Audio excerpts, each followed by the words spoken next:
Une étrange tension plane sur l'année à venir, comme le silence juste avant un tonnerre lointain. Quelque chose d'invisible se resserre autour des marges de notre monde. Les cycles se déplacent, les symboles reviennent, et de vieilles voix résonnent comme tirées de leur sommeil. Les Hopis ont jadis averti qu'une ère viendrait où l'on sentirait le changement bien avant de pouvoir le comprendre. Quand le ciel, la terre et l'esprit humain murmureraient tout le même doux signal d'alarme.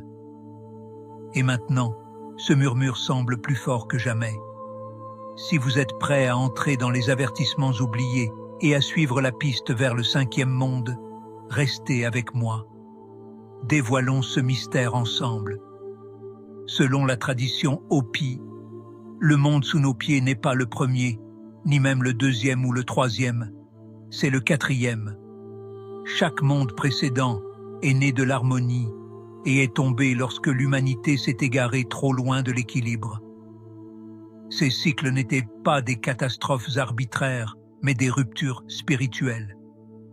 Des moments où les gens ont oublié leurs devoirs, les uns envers les autres et envers la terre qui les portait.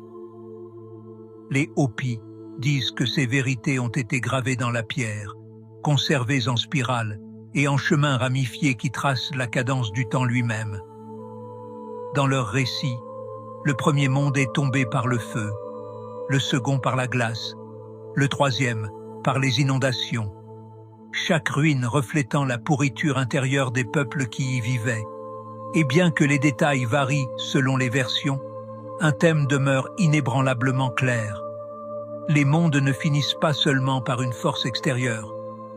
Ils finissent lorsque l'humanité coupe son lien avec l'ordre sacré qui soutient la vie. Le 4e monde, le nôtre, a été accordé comme un nouveau départ, une chance de réapprendre l'humilité, la gratitude et le délicat art de l'équilibre. Mais les Hopis ont averti que ce monde aussi comporte un point de rupture. Les pierres montrent un long chemin droit qui se divise soudain.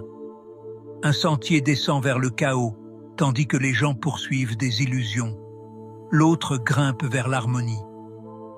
Cette scission n'est pas seulement physique, c'est une division au sein de la conscience humaine elle-même. Le 5e monde, disent-ils, ne peut émerger que si suffisamment choisissent la voie la plus élevée. Il n'est ni garanti, ni promis, ni écrit. Il doit être mérité. Les anciens Hopis l'ont décrit comme un monde réaligné avec la vérité, où l'humanité